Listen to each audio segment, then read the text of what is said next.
अस्सलामुअलैकुम सामीन। 18 मुहर्रमुल हराम और 6 अगस्त है।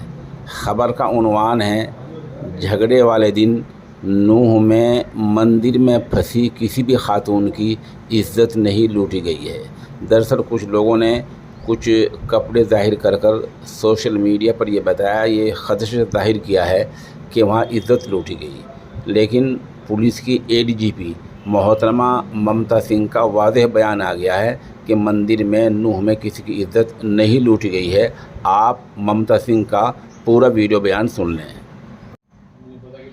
आज कल से एक सोशल मीडिया में एक नैरेटिव चल रहा है कि दलहन मंदिर पर जिस दिन ये श्रद्धालु फंसे थे, उसके बाद कल से खबर आने लगी है कि उस घटनाक्रम के दौरान कुछ श्रद्धालु महिलाओं के साथ बलात्कार जैसी जगह पे अपराध हुए हैं।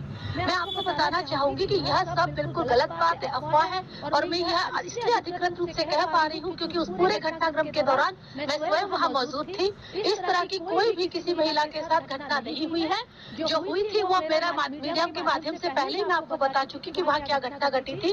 अतः आप सबसे आग्रह है कि इस तरह की कोई भी अगर आप खबर पढ़ते हैं तो उसको एक अफवाह समझ के बिल्कुल अपना उस पर कोई रिएक्शन ना करें। ये बिल्कुल गलत अनर्गल बातें हैं। ये साम्प्रदायिक सौहार्द को खराब करने की और जो हम सबके प्रयास है कि नॉर्मल लाइफ आए उसको बिगाड़ने की कोशिश की जा रही है। आप तुरंत जो है ऐसी कोई घटना का सूचना आपको मिलती है, आप कहीं सोशल मीडिया पढ़ते हैं तो मेवात पुलिस और हरियाणा पुलिस के संज्ञान में लाए। इस तरह की अफवाह फैलाने वालों के खिलाफ सख्त कार्रवाई की जाएगी।